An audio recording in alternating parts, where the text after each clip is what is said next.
seconds.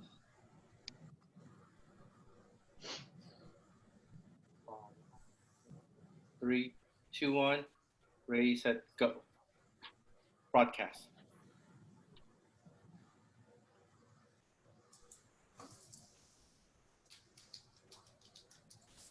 Greetings. Welcome to Rise Now, Grief, Grace, and Gratitude.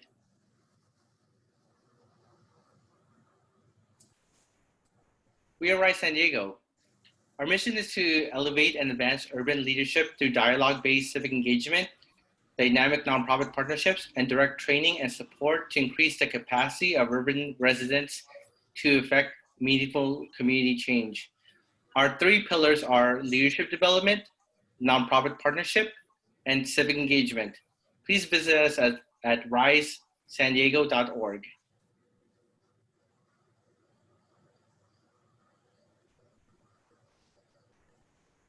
Some community guidelines for all the attendees. All attendees are muted, but we encourage your participation. During the conversation, please submit content-related questions using the Q&A box. We will have about 15 minutes at the end of the session to answer questions. To open the Q&A box, click the Q&A icon at the top of your screen. We will not be utilizing the raise hand or audio features during this presentation. Please ask all content-related questions through the Q&A box.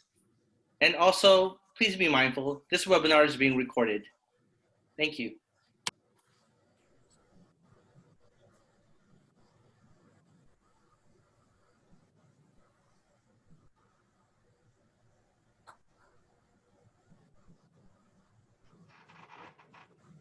Thank you for being at this Rise Now webinar. My name is Zachary Green. Again, we're focused tonight on grief, grace, and gratitude. We're very happy that we're with a wonderful set of people who are going to help us on that journey. We have Christian Vilado, an associate marriage and family therapist. We have Xtina, and she is going to be talking much more from a healing perspective. And then we have Simone Edwards, who's a licensed elder, and we're bringing not only the faith perspective, but other perspectives that are with that. And then we have Dr. Ana Estrada, who also brings in marriage and family therapy perspective on this. And as a background, I'm both a coach and a psychologist by training. So we're going to really work in that way tonight, and we hope to really deal with this moment. We're going to, as we often do at the beginning of this, have a poll, and that poll will be an opportunity for you to really begin to give us a sense of where we need to take this.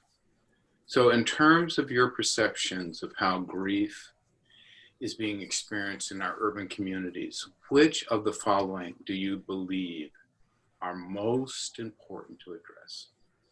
Okay, collective loss of normalcy, the collective mourning of an ongoing racialized trauma, the open embeddedness of the open-endedness rather of the pandemic, the economic toll on small and family-owned businesses, loss of job and job security, loss of connection, loss of a loved one. So please, if you could indicate for us where you're entering right now, and we'll give you about a minute to do that. Thank you.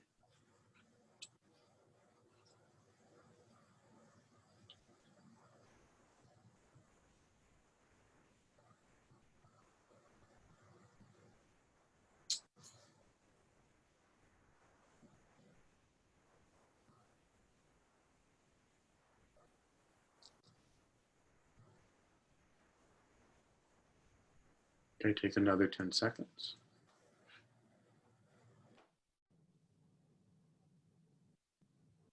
Okay, and if we can see the results, please.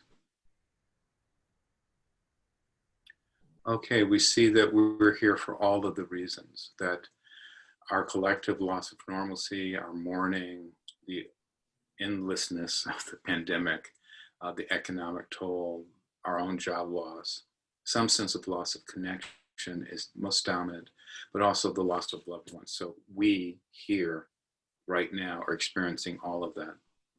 And so what we're going to be doing now is we're going to be talking about grief, grace, and gratitude. when we talk about these words, grief is really how we gather to mourn, how we deal with the loss of what has come through COVID, race, the economy, our political polarity, and the kind of violence that has struck our own communities in recent weeks. But also for some of us, that grief is about the loss of what was a way of being that we don't know when it'll be that we'll experience it again. And then the way we're using grace is in terms of the role of the divine, and something that's even unearned that allows us to have a sense of virtue and strength and endure. And then gratitude, of course, about thankfulness, appreciation, and what that does in terms of our health and well-being. And so with that, I would like each of our panelists, grief, grace, and gratitude. There's a word that you resonate with. We're going to, of course, explore all three, but I'd like to hear from each of you. Which word do you resonate with? And remind people of who you are and the perspective that you'll be bringing. And we're going to go by my screen, and that will start with Simone Edwards. Okay, thank you. Hi, everyone. My name is Simone Edwards, and I'm a licensed elder with the Pentecostal Assemblies of the World. I currently serve at Total Deliverance Worship Center under Suffragan Bishop William A. Benson and Dr. Rochelle Y. Benson.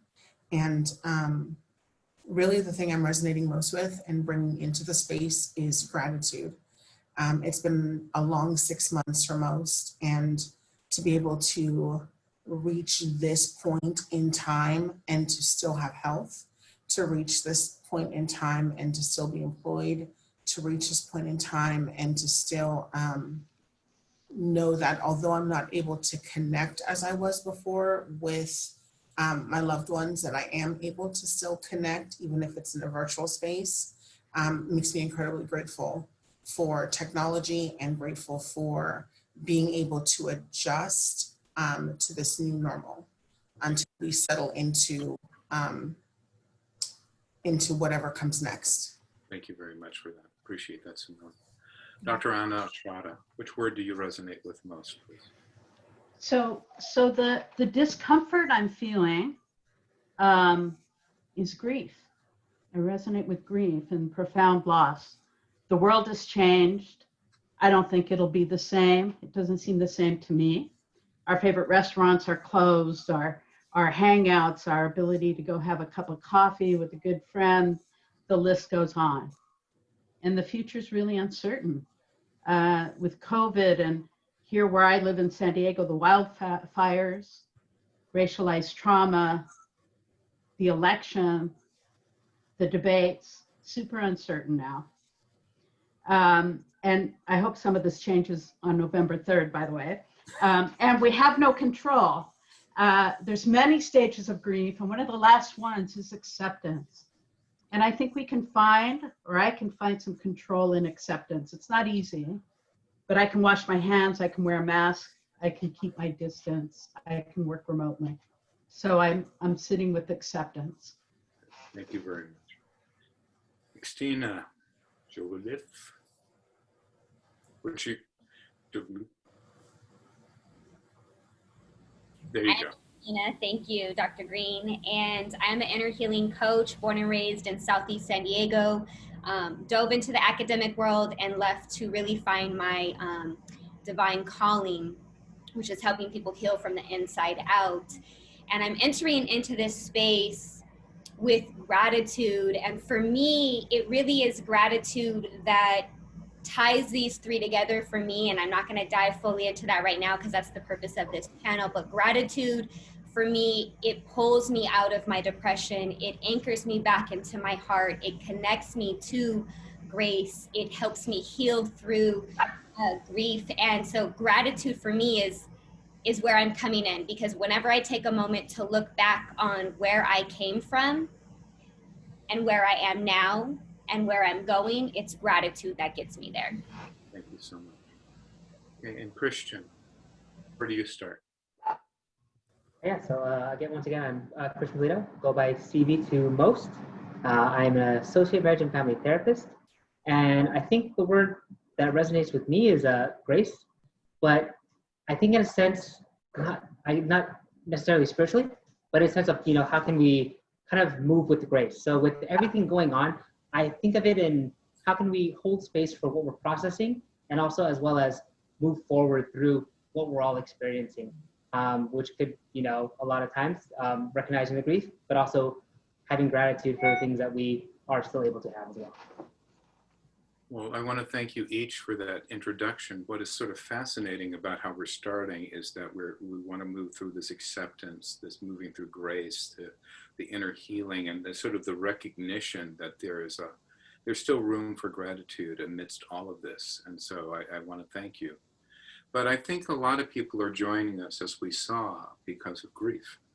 I started off by saying amid COVID and the disproportionate impact that it's had on communities of color, even here in our county, and with the ongoing racial unrest, and then, as was alluded to, the uncertainties because of our political polarities and the uncertainty around the election. And then the fact that in this situation, if we have experienced loss, then the ability to gather together, to mourn together, is also lost. There's a lot. So Christian, I'm going to start with you, and then I'm going to go to Xtina next.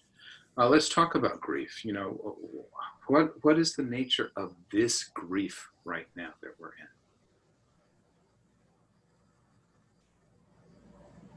I think the nature of the grief that we're experiencing right now, I think of it as like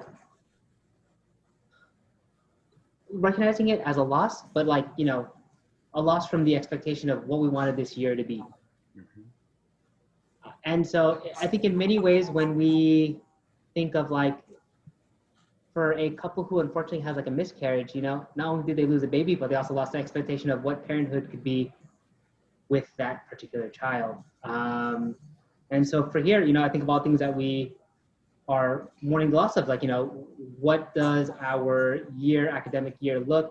What do sports look like for us? How we thought we were going to go even looks like. And so in that way, when I see grief, especially right now, it's a lot of the differences between what we were expecting, how we were expecting things to go versus how it is now. So you're saying that there's this gap between the expectation and the reality, and that's a source of grief right now. Okay. Thank you. Yes. But Xtina, I would imagine you're seeing the same kind of thing, but from a different perspective. Could you bring that in, please? Yeah, definitely. I think grief, what we're experiencing, and with a lot of the people that I'm working with, it's not just the loss of what everyone is entering into this space of like normalcy, the loss of a loved one. We're now seeing death as more regular, right? For some of us, that might have been more normal or something that we've experienced, but now we're all experiencing and seeing death as normal. And then when we lose someone, there was a moment in my practice where almost every day, one of my clients was telling me about a loved one that had passed away, like daily. And what was difficult through this wasn't just that their loved one had passed away. It was, we don't even have the normal way to grieve together as a family.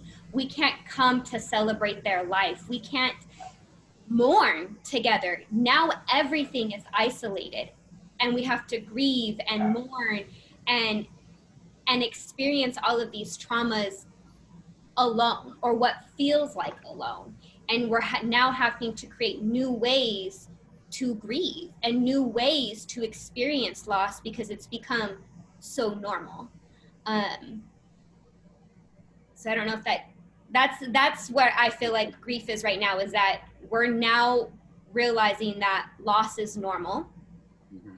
and experiencing new ways to mourn and move through it, like ways that we've never experienced for the self and for the collective. So it sounds like you're saying that we're surrounded by it on one hand, but on the other hand, we feel alone in it, which really compounds whatever that is. And then that then exacerbates whatever feelings of loss what we may have had before. Am I hearing you? Yes, you're fully hearing it. Okay, thank you. Dr. Estrada, Anna. So the other thing about grief and loss is much like the stages of grief, right? The elements of loss are so layered. They're so layered. And so we've mentioned many of them, right? We're looking at our mortality. Young kids are looking at their mortality in ways they never could imagine, and we couldn't imagine as parents, as community leaders, right? So we've got all of these elements, right?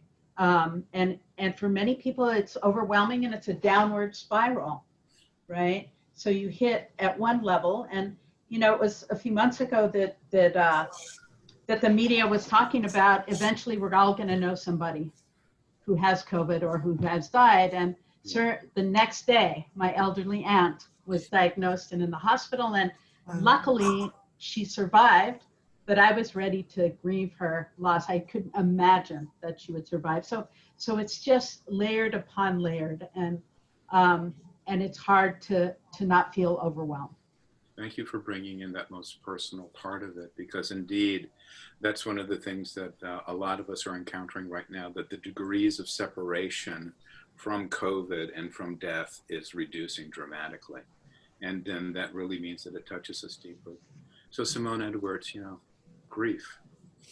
Yeah, just like Dr. Estrada said, it is that layered ball, right? That tangled ball of grief. And you think you've conquered one area and it pops back up somewhere else.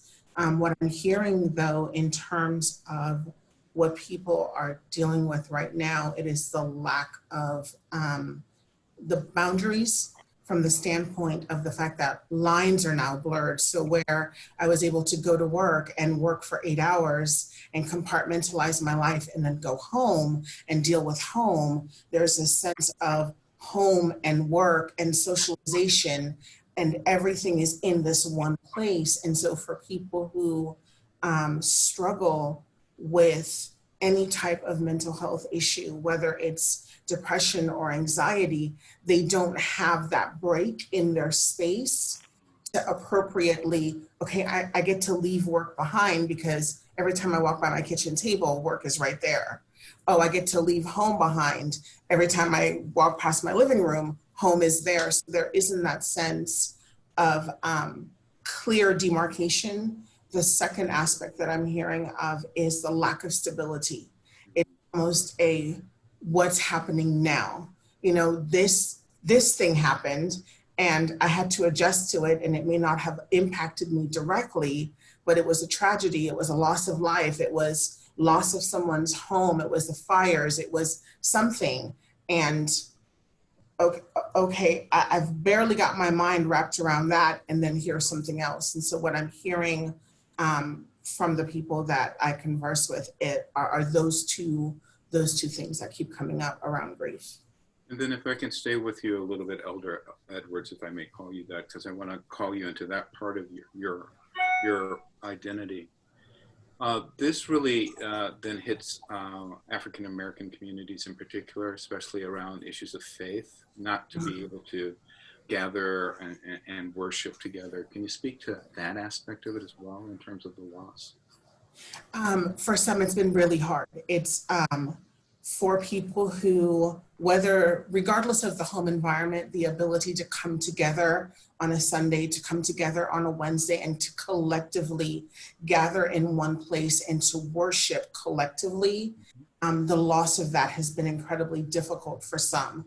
For others, they've been able to make the adjustment and just to kind of quickly make that mental compartmentalization. And I don't know if it's a matter of matriculating through the grace process quickly, or if it's a matter of the beautiful tension of acceptance and denial.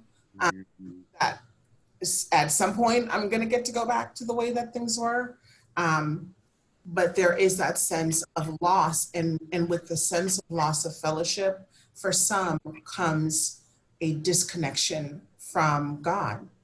And sensing that if I'm not able to commune with other believers, then I've lost my connection to God. And so for those who are in ministry, in leadership positions, that's some of the things that we're helping people to work through, is to find their connection to God apart from the ability to fellowship. Great question. Thank you so much for that, because Xtina, you know, I think one of the things that we're also finding, there are 200 souls that have already been lost to COVID. And that's not to even mention what is going on in terms of the ongoing racial injustices and what that means in terms of loss of life and absence of security. But let's talk from that inner working place that you described. What is that like? What is grief from that sort of inner working space that you work with? A lot of what we do is going to the pain. So going to the grief, identifying what it is that you actually feel, creating a really sacred and safe space for the women and men or the youth that I work with to know that it's okay to feel whatever they're feeling, however dark it is, however heavy it is. So then that when they face it, when they honor it, when they let it out, whether it's verbally to me or writing it down, we can now move through it. And so the inner healing starts with basically me giving them permission to give themselves permission to feel this pain, to feel whatever loss, to feel whatever grief, to allow them to mourn so that we can begin to move through it. So the first step is, let's feel it, which is not easy. It's really hard. I was about to say that that's challenging in and of itself. And as you were describing it, I was imagining myself do that. And then I noticed that was just really hard to even want to go there. And so now I'm going to go to the therapist. Now this has an impact on families. This isn't just an individual journey. So I'm going to start with you, Christian, then I'm going to go to you, Anna. So let's talk about, in terms of the impact of this moment, in terms of grief on families. What happens there, Christian?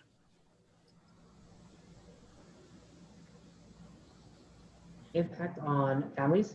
Yes. So what I think about there is, I think what we've kind of alluded to earlier, where we talk about how there's this feeling that we can't grieve together, or like ways that we normally do, you know? Being Filipino American, coming from a very collectivist culture, when we experience a loss, we gather.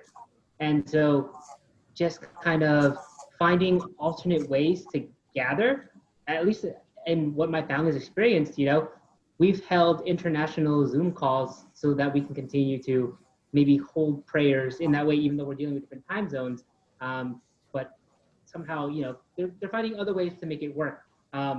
Granted, you know, not everyone has these same resources, even just to think about going on Zoom and organizing in this way. But definitely, no, still has a big impact on families, and just navigating other ways to go through it together. Okay, I'm just going to do it. So you referenced your Filipino identity, and you spoke to the collectivist culture part. But can you take it one step further? Like, what is it like when your family gathers now, knowing that all of this is going on? Speak to it I know that there's the therapist part of you, but I want you to speak from a cultural perspective, please. So grief from a cultural perspective, from my own personal cultural From your own perspective, correct? Perspective, yes. Okay. Welcome to Arise. Well, yeah. Thank you. Let's see here. As I think about how me and my family have processed through grief during this time. Yeah.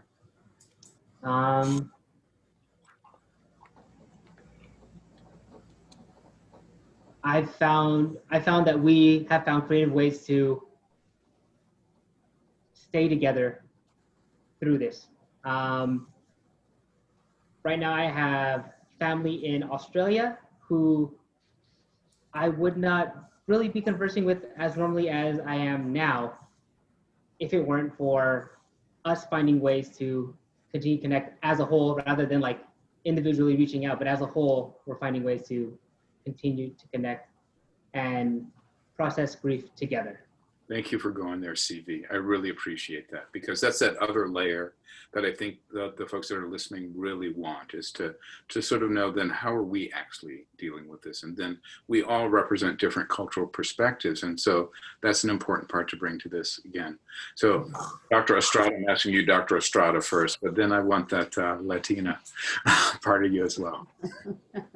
So I'll start with the Latina, Latinx part. You know, I come from a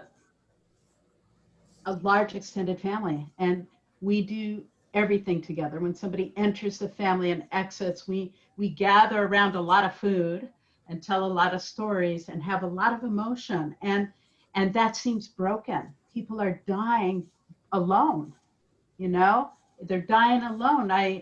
You take somebody to emergency, for example, and you don't go in. I don't escort anybody in. I mean, it's so not our culture.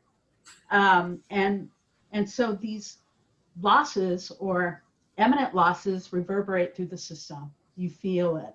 And our family is dispersed. And my daughter just went to college. And so there's this way in which our connection is disrupted.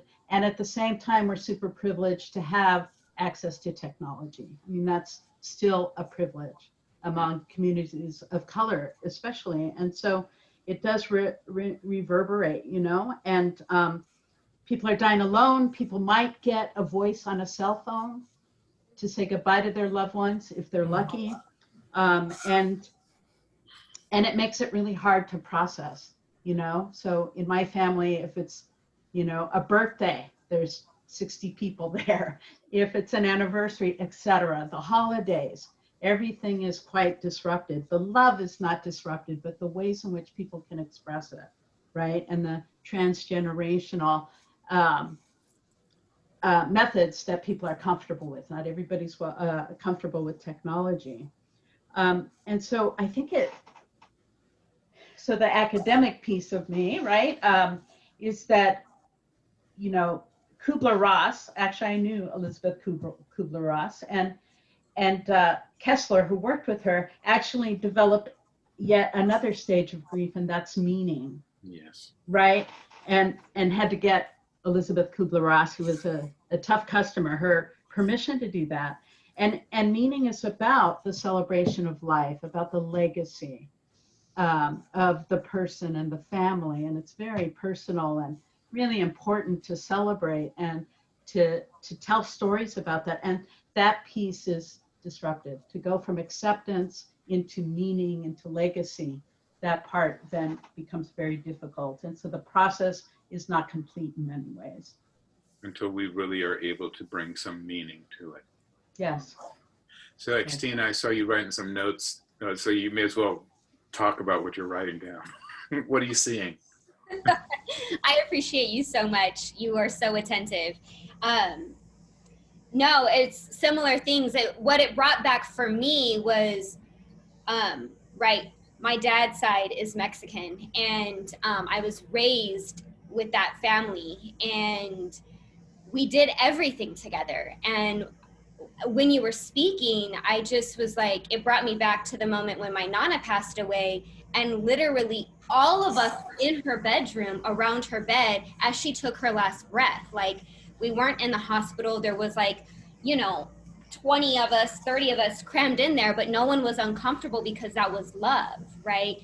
And we don't have that at all right now. And so I just, for me, I fully felt that in a whole different way with the storytelling right now.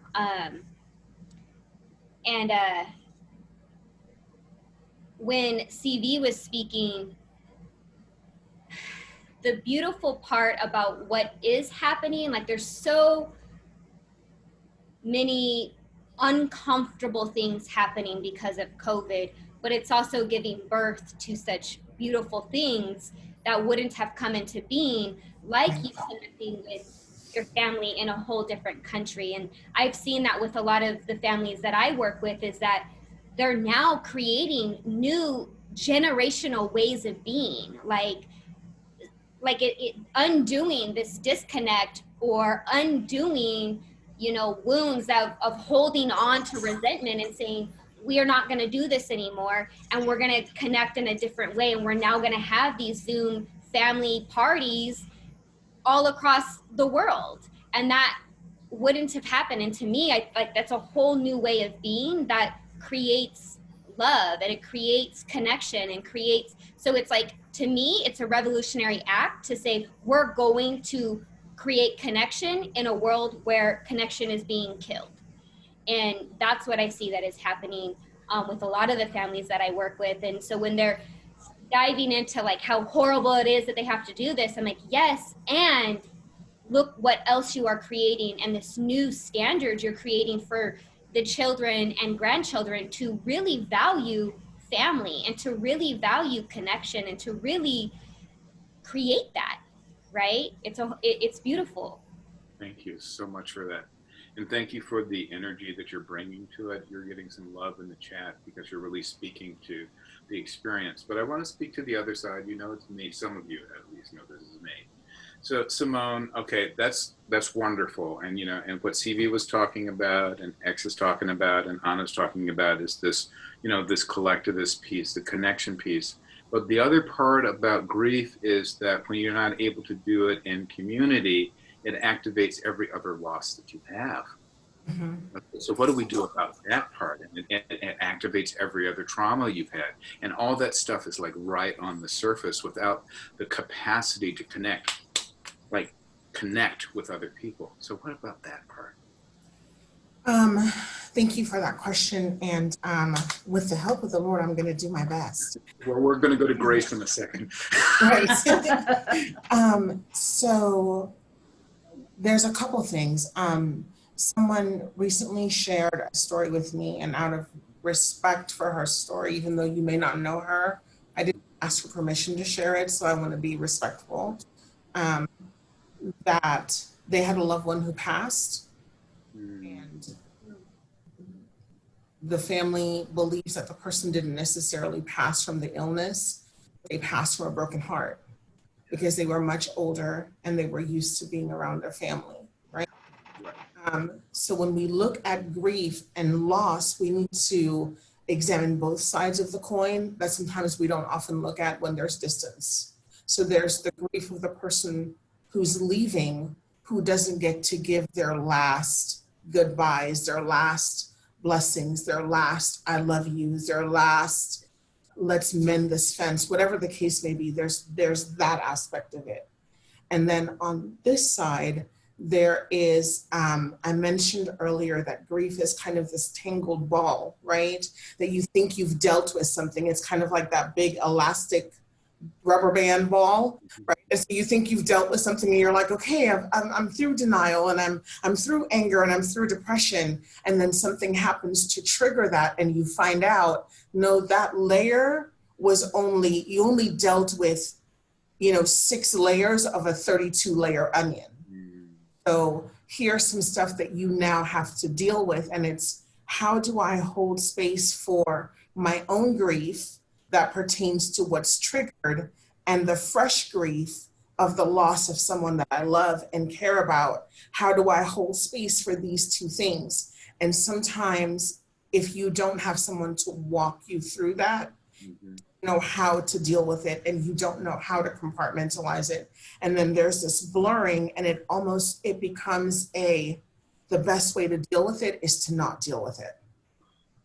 So go into that denial. So thank you so much. And I think I could feel the grace coming in you, but I want to take it a little further. And Anna, I want to ask you to take it a little bit, that not only do we have it all sort of bundled together, then there's also all the repressed stuff that shows up. Can you speak to that, Anna, please?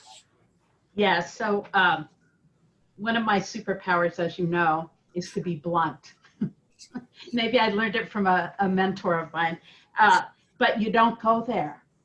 You don't go there. You can't go there right now. We have so many issues that are pressing on us individually, in terms of our family, collectively, that I think that the trauma-informed, most sensitive approach the wisest approach, I suppose, would be to deal with what's happening now, right? Now, some folks will take you there because they are triggered, and many of the earlier hurts are activated, recapitulated, right? And so you'll have to do that work probably, just clinically. But we don't want to take everybody there. We'll never. It's a web. It's to go with your metaphor of the ball of yarn or string. It's really a web, and it's a web that can really tangle us up. So I think that we want to move gently into the kind of past issues that are being recapitulated or triggered, right? And use that word advisedly, because we tend to use the word triggered, all the time. All the time, right. Yeah. So yeah, there's a lot more that we can say on that. And then what I'm noticing is that we're going to spend the whole time in grief, but there's one grief question that's coming up already. And so CV, you get to put on your marital and family therapist hat. Then when there's actually like harm going on in a family right now, then how do you work through that? You have the social distancing and all those kinds of things. How do you manage that in a family right now? And how do you sort of deal with that moment that you're in? When I think about that, I think about first, recognizing how different things are, and what you're going through. And then once we take stock in that, if you're ready for it, start taking a look at, what is, I guess, inside and outside our control with a particular situation. Mm-hmm. Like recognizing what do we have the capacity for right now, and what is outside, so we can, when we're ready for it, go towards the acceptance portion of what you're experiencing right now.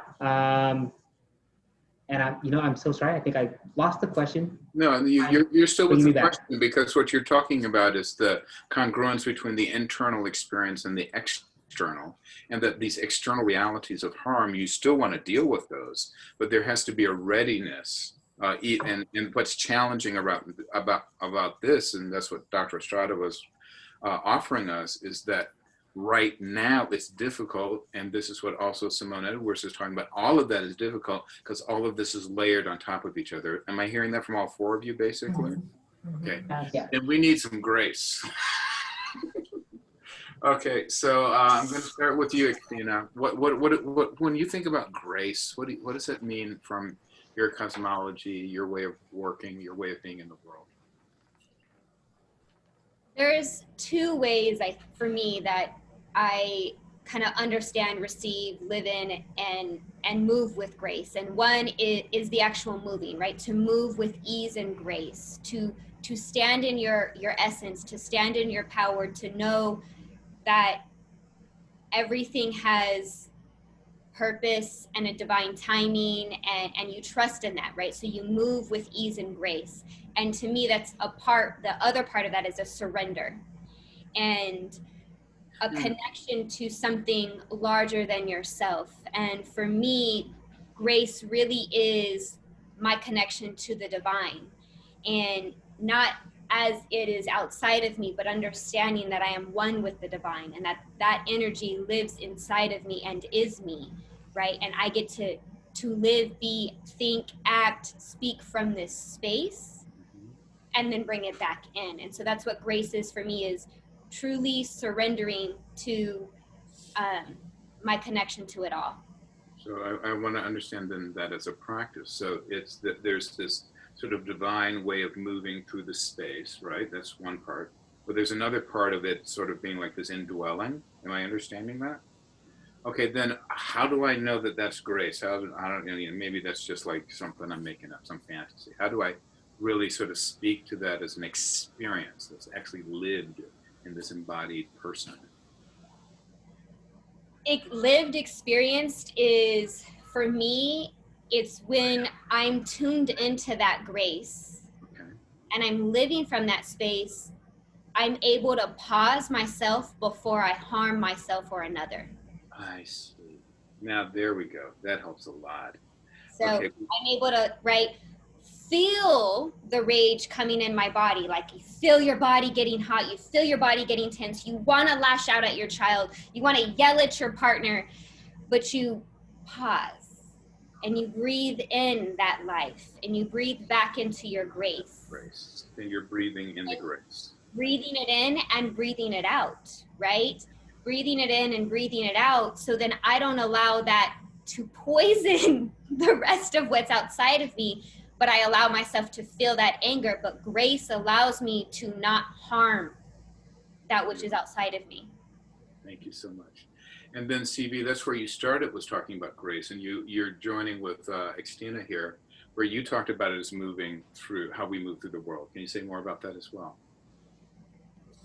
Yeah, so I think a lot of it is, I think the way I conceptualize grace now as it is, right, is that space between, you know, your reaction and reaction, you know? So when you do find that space to, you know, think maybe like, okay, is this the best possible action I should be taking right now, you know? Or is there something else I can use to maybe temper my reaction and then think back, is this the best thing for me right now? You say the It's, space between your reaction and your action. Is that what you said? yes. So Wow. say something gets you upset, you know, you have this small space where you can decide how you're going to react to that. You know, are you going to, you know, clap back? Or are you going to maybe think, I just need to take a timeout real quick. I'll come back to you in about 5 minutes or so. Okay, so there's you know, the difference between like the response reaction split. So reaction is like what you do, and then to respond, that means, I guess, to step back in that moment and then move into that action. You call that grace. Yeah. Okay, cool. Okay, so Dr. Anna, okay, what's grace for you? Because Simone's got a lot to say on this one. Yeah, so I'm on the CV train for sure. So I think for me, I think we have to create a space for grace. Oh, you have to create, create A space for grace. Yeah, so you don't have this reactivity, and it can be a physical space. Sometimes we need that, but I'm thinking an internal space, right? To have some grace, and I might make a T-shirt to create a space for grace. Get it? And I think that it leads to presencing, to be No, no. present with What folks. does that mean? Yeah, I love that word, but what are you talking about? So bringing yourself kind of fully to someone's experience or to your experience with that person, right?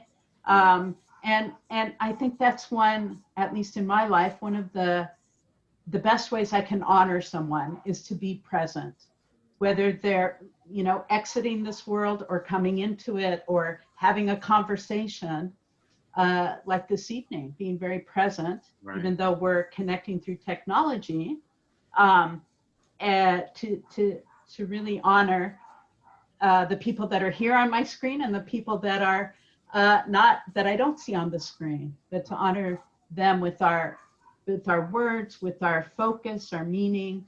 And for me, grace doesn't come naturally. So I need to find a way to create that. Once in a while it does, Okay. but Okay, but let me see if I'm getting this. So you're saying that it's a space that's created. So the space that CV was talking about, that's nice, but this has to be created. Okay, and that's created by our presence, and then the quality of presence by honoring other people then allows that to emerge. Am I getting this? yes, and I would say that that is not the same experience for everyone. So when we go to our elder, I imagine she'll have a very different experience, and she's probably very seasoned at that, when I'm sort of a beginner with grace in a way. And so mine's kind of a work hard to create that space. That's just who I am. That's why we have the elder and the healer and the counselors all in the same panel, because all of us are approaching this from very different perspectives. So Simone, let's break it down. Let's talk about grace. So if we're going to talk about grace, then we need to talk about Jesus, right? Because he's grace. He is grace personified. So what does Jesus look like as grace personified? Wherever you are in that journey of grace, whether you're a beginner or seasoned or somewhere in between, he says, come to me, all you who are heavy laden, and I will give you rest. So if your heavy burden is depression or doubt or sadness, uncertainty, blurred lines, messed up family connection, messed up family relationship, I'm coming to you, and I'm coming to you as I am. And I'm not trying to fix it up before I come to you. I'm not trying to pretty it up before I come to you. I'm just coming like, God, I need your help. Like, I need your help. To speak to the response reaction, like, I really need your help right now because this situation is triggering me. This person is triggering me. Racial injustice has me on edge, whatever. And I need your help to get through this day. And it's those moment by moment, step by step, right? One of the things that I love about the Word of God and is that it says, his word is a lamp unto my feet and a light unto my path. It's a lamp. And so there's this sense of, there's this tremendous darkness around me, which we can use in this present time, right? And so God, I need you just to light my way for today. I don't know what tomorrow's gonna bring. As a matter of fact, I don't even know what's gonna happen between AM and afternoon. But I need this grace space from you to get me from point A to point B. But I'm going to go all agnostic on you for a second. Can I do that? Okay. You know that's not me, but I'm just going to go agnostic on you for a moment. So let's talk about it from a perspective of a person that doesn't really see it from a sort of a Christ consciousness perspective. Okay. But really sort of sees it as like, I think it was Viet that was helping us to really sort of create the space for that and to be able to see how we can be present in a way that doesn't bring conflict. And then from Devon here, the idea of not judging, about being present to other people. So let's create this other space, okay? So let's work with, and I'm talking to Simone, Elder, you know, she's still there, Elder's still there, I'm talking to Simone now. There's also a notion of grace that it's about something that's unearned, that we really are about really trying to find strength and ways to endure, okay? So from a biblical spiritual perspective, that's one way, but can you talk to that enduring that grace also provides, please? Enduring as far as how we encounter. We're dealing with all this stuff. How are we going to get to tomorrow? You know, and that sort of notion of grace. So the idea of how do I get tomorrow is really moment by moment. We no longer are in a space or in a place in time where, for the planners, and I want to speak to the planners, right? Your 5-year plan, and I'm going to plan out my year, plan out my day, and plan out my month. The loss of that is grief. The loss of this sense of control, how artificial it may be, the loss of that sense of control is a sense of grief. And so now that I can't really plan my day the way that I used to, I have to learn to take it in moments and stages. And so it's one, being aware of where I am in any particular moment, how I'm feeling, even if I can't articulate it, what I'm thinking, even if it may be muddled, and knowing if I'm feeling in a way where I'm on edge, then maybe the best thing for me to do is to find a safe person or a safe place that I can then talk that through before I interact with someone else. It's realizing this is what I'm dealing with. And just because this is what I'm dealing with, I'm not going to take out my frustration on Xtina because she had nothing to do with whatever is triggering me at the moment. She just happens to be in the space and something she may say or something she may have done. You just triggered me. You just triggered me. Okay, so how do I know it's Xtina? Okay, and because I got COVID on my head, I got racial injustice, I watched that debate that drove me crazy. How do I know in this moment which of those things it is? That's how I'm asking you. I'm asking you, now I'm going to ask all four of you. Okay, so you get one more crack at it, Simone. So help me out with this. Because I would love to say that it's about you and me, but right now I don't know what it is. You see what I'm saying? It's your same rubber band ball. And so am I understanding the question correctly, that in the midst of all the things that are on me? Yeah, how do I find the grace to get through that? Yeah, because I don't know it's about Xtina. I'm sure it is, but it's not only about her. I can honestly only speak from the truth that I exist in. Yes. And when I don't know, and when I don't know, and when it's muddled, I pray my way through that. Okay, wonderful. Thank you. That's good. Okay. Now, Dr. Ana Estrada, same thing. All of this stuff is muddled together, and then we're going to get to you being this positive psychology person in a second, because we have to get in some gratitude before we end this thing. But right now, so when it's all muddled together, how do we find this notion of grace? Because all of you have different definitions of it, but how do you find it? Because it's all spaghetti wired right now. So I want to go back to my idea of you create the space. Maybe we need a timeout. Maybe we need a deep breath, right? Okay. Maybe we need to take a moment. One of us or both of us. And we're both have a fiery temperament. So it might be both of us. But in any interaction, we don't know what it is. I'm sorry? You're not supposed to make this all personal. No. Yeah, I understand. But I think that two folks get together and they don't know, and well-intentioned people, right? And under all of these layers and layers of stress and issues and all of that. And so I think trying to find what's really igniting right now could be helpful. And to find a place where folks can agree. So two people may be in a tussle or upset, but we might agree that we both want our community to survive, or we're both trying to have access to a resource. So we have similar values and goals. Our strategies may get a little mucked up, but to take a breath, to take a moment to create that space where we can find some common ground, I suppose. So finding that common ground, taking that breath, because ultimately there may be that shred of agreement if we can find that pause. And that's where the grace shows up for you, creating that space.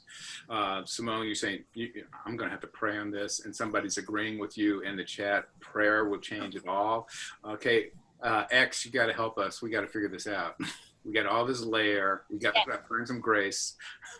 Well, and it's easy for us to have these like intellectual conversations and say things like, there's all these buzzwords, even in like the healing community or like personal development community, like make peace with your past. Like, well, what does that even mean? Like, how do I do that? Right. Exactly. And so for me, with the people I work with, it's all about tools, right? Like, let's develop your own healing toolkit. And so for grace, I think 3 or 4 of the tools that come to mind for me are breath, like literally taking 3 deep breaths, like inhale for 4, exhale for 8. In the moment of a heated, hostile moment, like it's totally fine. My son would much rather have me take those deep breaths than like lash out, right? So allow yourself, like the timeout. I'm a firm believer in my own personal like pause. The second one is journaling, like really speak to your spirit, to yourself, journal, like commune with God, commune with whatever it is that you believe in through writing. If you're a verbal person, like voice memo on your phone. The third tool would be like affirmations, and not like, I am great, like affirmations that actually resonate with you, right? Like, I am proud of myself for, like, lift yourself up. It doesn't have to always be these like, I am gonna be a moneymaker type of affirmation. Like, not those, okay? And learn to just speak life into yourself. Have your own back. The last tool I'll offer that helps me develop grace, it seems like it might not help, but is giving myself a compliment before I go to bed. And if you voice record it, like give yourself a compliment from today so that it's a present moment compliment, not like you got a degree that was like eons ago, right? Like what's something I can actually compliment myself from today? It should only take 10 seconds. And in the morning, listen to your own voice. Then you legit have your own back and you hear yourself speak to yourself. And it's a beautiful tool. Wonderful. I really appreciate that sort of practical element of stepping into grace. So CV, what do you have for us? You got to get us out of this because we got to get some gratitude in here.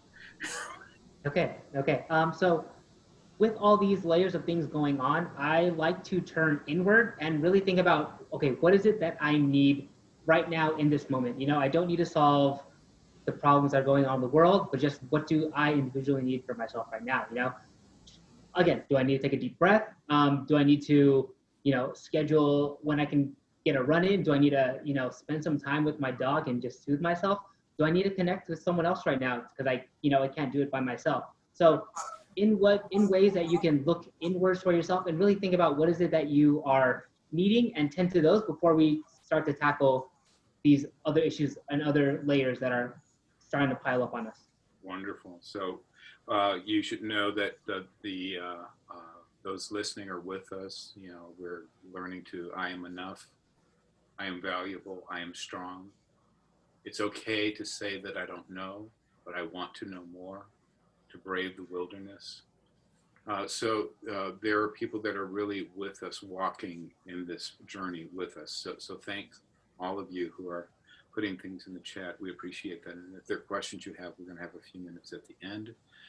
But this is where Dr. Ana Estrada, gratitude, this whole space of gratitude, what does that give us in this time that we're in right now? Yes, so I'm going to pivot just a little bit and add one more thing that I do in terms of creating a space or asking for help, or and that is to summon my elders and summon my ancestors. So to ask folks, increasingly I ask for wisdom and advice to people who have passed to the other side. I am Mexican, I'm Native American, and it's very common for us to reach to the other side for wisdom. And during COVID, I've noticed that that's what I've done. I've asked my father for advice, my grandparents for advice. And it is very common, and in Native American, tribes are all different, but in Navajo, in the Navajo tribe, you would end a statement or a discussion and say, and all my relations. And that is summoning your family, the family that's here, the family that has passed, the generations. And I have found great comfort and wisdom in that, just for myself. And when I get stuck or when I get activated, we'll say. And I can segue into gratitude because I'm very grateful that I can utilize that resource and that I can have people, spirits, my ancestors inform me about intuitively, spiritually, about ways to go with situations, ways to approach a situation. And also, through all of this with gratitude, I said earlier before we, I think, started filming that I appreciate being invited here, being part of this community. I appreciate the water that I'm drinking, the clean water. It is a privilege, and the opportunity to share my thoughts and to be inspired by all of you.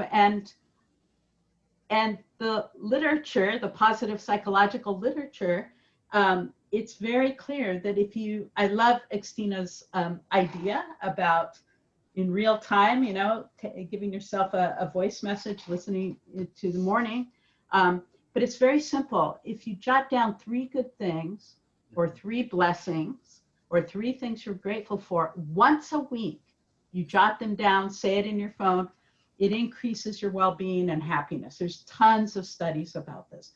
Once a week, three good things. Once a week. When my students in my classes have to do it every day, which they sort of loathe, but the science says once a week. And I do that so they get in the practice of what we're going to ask other folks to do, but it's once a week. 3 good things or 3 good blessings or 3 things you're grateful for.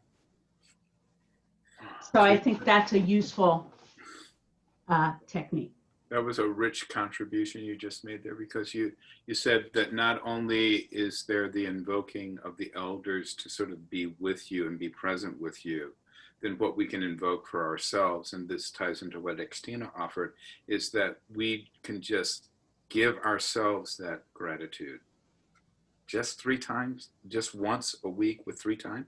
That's it. With three items, sometimes 3 to 5, but just 3. You jot down 3 things. And the studies confirm that Increases makes a difference.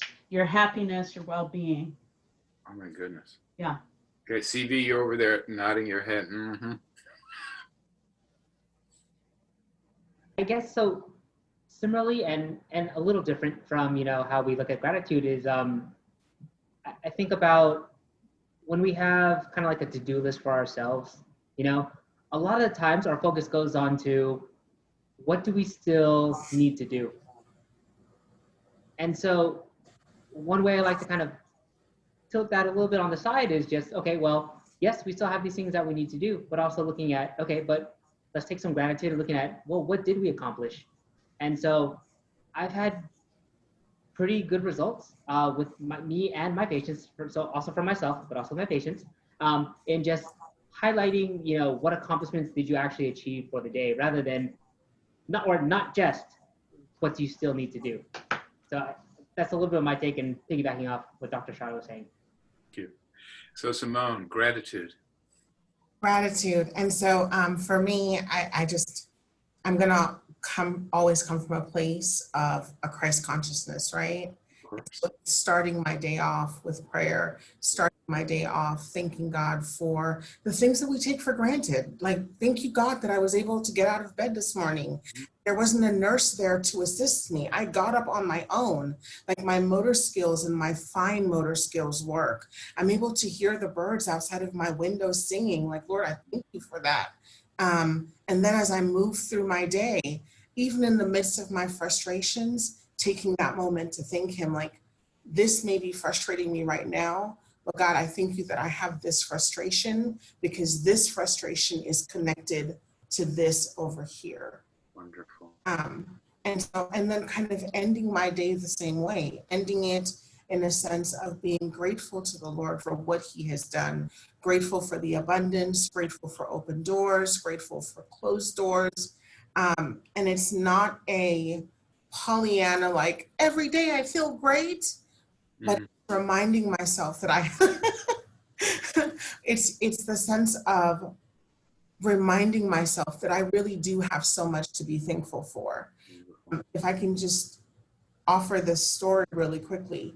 Long time ago, I used to call my house a vegetable graveyard because I would buy things with the best of intent and then they would just die. Right. And so I had bought a big bag of potatoes, and I walked into my kitchen one day and I looked at the bag, and there were 3 on the bottom that just looked bad. And so I just made the assumption the whole thing is bad and I'm just going to toss it out. And the thought came to me, no, sit down and go through the entire bag. And so I did. And I pulled out a bowl, and I was just kind of mindlessly pulling things out. Needless to say, when I was done, there were 3 that were bad, and I had a whole bowl stacked high that were perfectly fine. And in that moment, the Lord spoke to me, not in an audible voice, but very clear thought, because the Bible tells me, in him I live and move and have my being, right? This incredibly clear thought, he said, take a look. Look at what overflows versus what doesn't. Thank you. That was a beautiful, that was a graceful sermonette. Thank you so much. What I'm going to be asking the people that are watching to do is then let's experiment with that. If you're willing to, find 3 things that you're grateful for right now. Where's your gratitude? And if you're willing to, put them in the chat, you know, so that we begin to join in this together. For me, the gratitude is for opportunities like this, to be with all of you and to be able to think in this way and to be stimulated in a different kind of orientation for my family and my friends, and that everyone in my immediate circle has stayed healthy. And then for all the people that are with us right now, the gratitude is to you, because it is with you and through you that we hope that we're providing a service, but not just a service, that we're in connection and community one to another. So those of you who are listening, yeah, try to find that version. And so Xtina, you get to close us out on gratitude. And then we're going to close out, because we're almost at time, where each of you needs to make one recommendation for how we deal with grief, grace, and gratitude. So we're going to bring it full circle. So Xtina closes out on gratitude, and then each of you get your final word. Yeah, gratitude for me, I think growing up, I was raised in a very Christian household, and a lot of times it was like, well, just be thankful, as if gratitude was this way of settling. And as I shifted and really understood how you can use gratitude, which I feel is more of what Elder Edwards is helping us tune into, the abundance and the overflow. And gratitude to me is our way to communicate with the divine and say, I see what you have brought me. Thank you so much. And in that giving thanks, and in that giving praise, and in that gratitude, more comes your way. Because now you're communicating. It's like the key that unlocks the door. To me, that's what gratitude is. It's this energetic thing. And so gratitude is something I use with my clients and in my daily life. And we dive super deep. Like, I'm using my hands, my blood is pumping, my heart is working, my brain is like, the body is so miraculous. And to give thanks for all of these things that are happening. The sun rises, the waves are crashing, right? Like, there's just this beautiful world that we're all a part of, and we can give thanks for it all. And that's what gratitude kind of does for me. I don't know if that's a good closing on gratitude. It's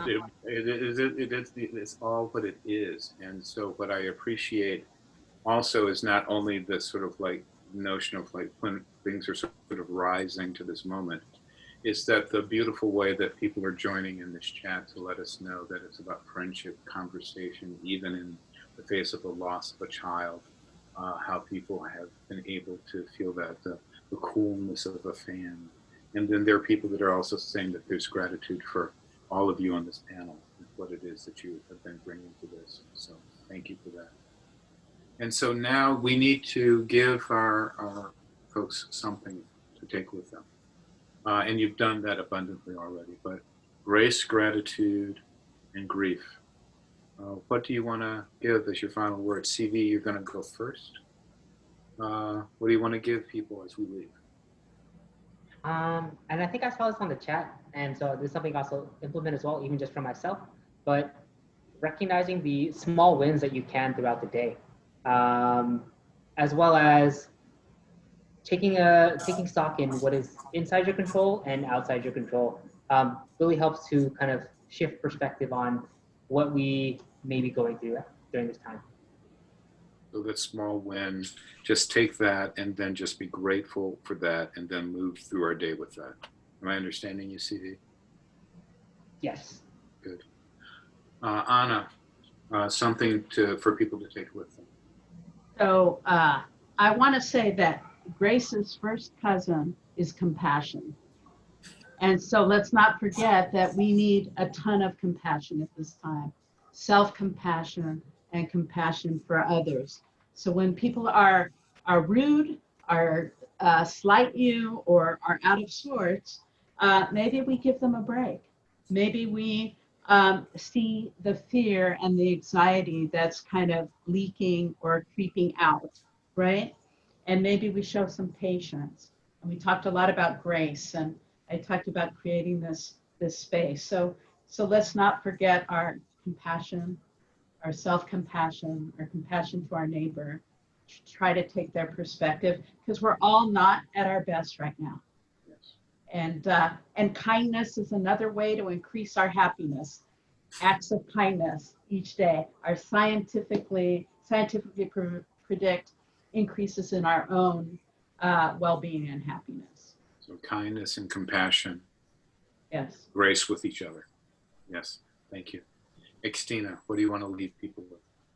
I want to leave people with reminding them that you are the medicine, right? And so you have the power to heal your own life. And in doing that, the tool to being your own medicine is giving yourself the time to listen to yourself. So I call this a morning of me, and wake up before the rest of your house. I'm a mother, so like the way that I can best give to me is to wake up before my son and just sit in silence and in gratitude and in grace for 5 minutes. It doesn't even have to be this 2-hour morning of praise, just 5 minutes with me and God, the divine, yourself, whatever it is that you believe in, and it really just amplifies your medicine.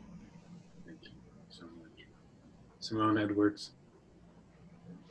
I actually have been thinking and praying about what to say, because I take this seriously, right? What's my words that I want to give? And what keeps coming to my mind is, come unto me, all ye that are heavy laden, I will give you rest. And it's a sense of, it's the coming, right? There's an invitation. It's God saying, I'm not far from you. And there's an invitation that you can come to me, and it's not loaded. I don't have anything behind my back. I don't have anything up my sleeve. It's not a hidden agenda. It's, you're burdened right now.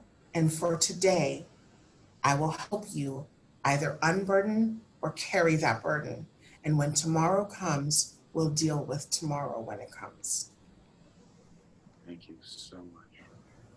What I really deeply appreciate about all of you is not only did you bring your professional perspective, but you brought yourselves to this process. And then what that has allowed the people who are present with us is to have a moment of grace themselves, that we have provided for some an opportunity to speak to what has been pain and grief for them. And then on behalf of RISE, I want to express great gratitude because this is a journey we're all on, and I want to think about that kindness and compassion, grace and gratitude, so that we can face this moment all together. And so thank you for that. And on behalf of RISE, I want to thank everyone that's here. We do this every once in a while, and we also do nonprofit training and the leadership fellowship program. And we try to work on policy things, and we try to heal ourselves as well as an organization. So with that, we wish you very well. Have a wonderful time. If you can put in the chat, I think there's usually a survey at the end about how this was for you. Yes. So how was this experience? And you'll notice that you have to pay attention, because if you just click the top one both times, then you'll say not at all likely that you'll do this in excellent. So you have to actually read it. So overall, how would you rate this experience? And then at the bottom, it's reverse. So please make sure that you pay attention to it, so that we don't get a, what is that? What's the fancy word for that, Dr. Anna, when it's, I forget. It's a false positive basically. Yeah, false positive response set, right? Yeah. Okay, very good. Thank you all. And if you want to put in a word of appreciation and gratitude to the panel as you're leaving, that would be great. They're going to hang out for a minute and we're going to talk together. But with that, see you later. Thank you. Okay, and panel, please hold on for a second.